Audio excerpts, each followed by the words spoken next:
Assalamualaikum warahmatullahi wabarakatuh. Nama saya Hilda Afida Yulia Putri dengan NIM 11820600044 dari kelas 5B Pendidikan Biologi UIN Sunan Gunung Jati Bandung. Pada video kali ini saya akan melakukan praktikum tentang osmosis. Alat yang digunakan pada praktikum kali ini adalah gelas ukur, pisau, gelas bening, timbangan, dan penggaris. Bahan yang digunakan adalah kentang, gula, dan air.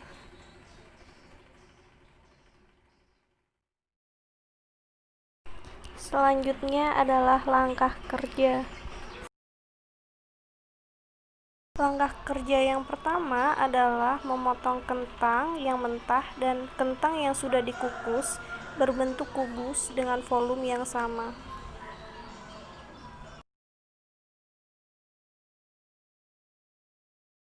Langkah yang kedua adalah membuat larutan sukrosa 10%, 20%, dan 30% dengan air biasa sebanyak 100 ml.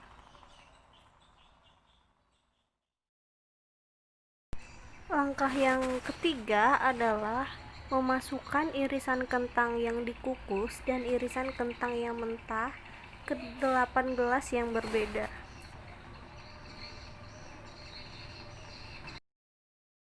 Selanjutnya adalah mengamati setiap irisan kentang dalam gelas dengan 3 kondisi yang berbeda, antara lain pada saat awal dimasukkan ke dalam gelas, 30 menit setelah direndam, dan 60 menit setelah direndam. Langkah terakhir adalah mengangkat irisan kentang satu persatu, selanjutnya dilap menggunakan tisu dan kembali diukur panjang, lebar, dan tinggi setiap kentang untuk dihitung volumenya. Selanjutnya adalah menghitung selisih mean volume awal dan akhir setiap perlakuan kentang, baik kentang mentah maupun kentang yang dikukus dalam berbagai konsentrasi larutan sukrosa dan air.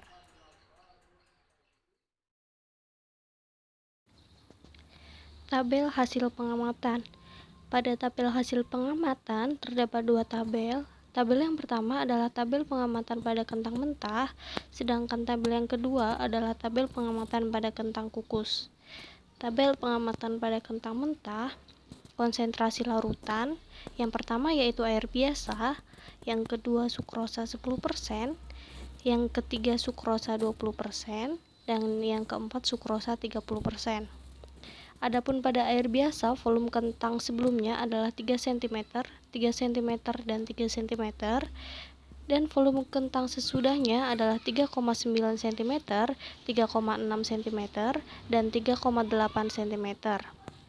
Adapun perubahannya yaitu 0,9 cm, 0,6 cm, dan 0,8 cm, dan rata-rata akhirnya adalah 0,76. Yang kedua adalah sukrosa 10%, volume kentang sebelumnya adalah 3 cm, 3 cm, dan 3 cm.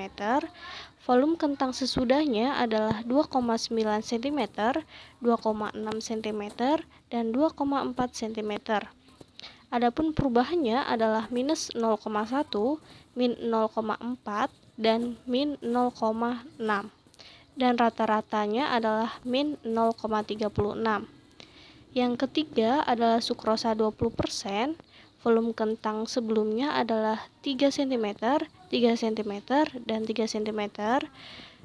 Volume kentang sesudahnya tetap 2,9 cm dan tetap. Perubahannya 0, minus 0,1, dan 0. Rata-rata terakhirnya adalah minus 0,03. Dan yang terakhir adalah sukrosa 30%. Volume kentang sebelumnya adalah 3 cm menjadi 2,8 cm. Untuk kentang yang kedua, volume awalnya 3 cm menjadi 2,8 cm. Dan untuk kentang yang ketiga, volume awalnya 3 cm menjadi 2,7 cm. Perubahannya adalah minus 0,2, minus 0,2, dan minus 0,3. Adapun rata-ratanya adalah minus 0,7. Tabel hasil pengamatan yang kedua adalah tabel pengamatan pada kentang kukus. Adapun konsentrasi larutannya, yang pertama pada air biasa, yang kedua sukrosa 10%, yang ketiga sukrosa 20%, dan yang terakhir sukrosa 30%. Pada air biasa, volume kentang sebelum adalah 3 cm, kemudian volume kentang sesudahnya menjadi 3,6 cm. Untuk kentang yang kedua, sebelumnya bervolume 3 cm, sesudahnya volumenya menjadi 3,6 cm. Untuk volume kentang sebelumnya pada kentang ketiga adalah 3 cm dan sesudahnya menjadi 3,8 cm. Adapun perubahannya adalah 0,6 cm, 0,6 cm, dan 0,8 cm. Rata-ratanya adalah 0,66 cm. Yang kedua adalah sukrosa 10%. Volume kentang awalnya 3 cm menjadi 1,6 cm. Kemudian volume kentang 3 cm menjadi 1,6 cm. Dan yang ketiga, volume kentang 3 cm menjadi 1,6 cm. Adapun perubahannya adalah minus 1,4, minus 1,4, dan minus 1,6. Rata-ratanya adalah min 1,46. Yang ketiga adalah sukrosa 20%. Volume kentang sebelumnya 3 cm menjadi 1,4 cm dengan perubahan minus 1,6.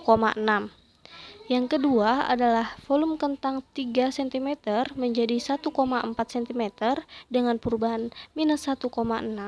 Dan yang ketiga adalah volume kentang 3 cm menjadi 1,6 cm dengan perubahan minus 1,4. Dan yang terakhir adalah sukrosa 30%.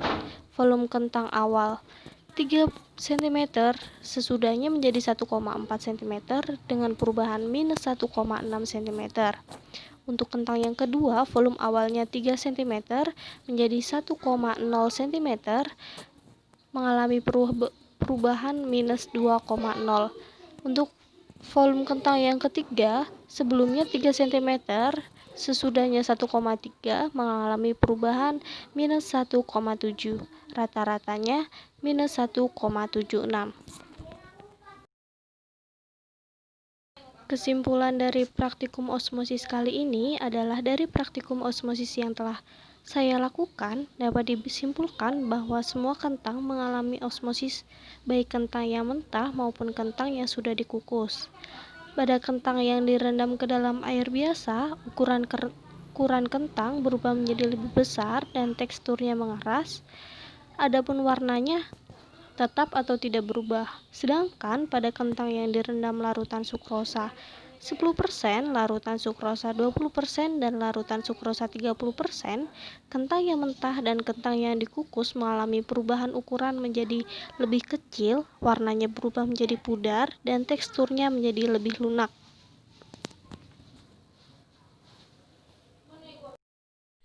Sekian video praktikum osmosis dari saya. Wassalamualaikum warahmatullahi wabarakatuh.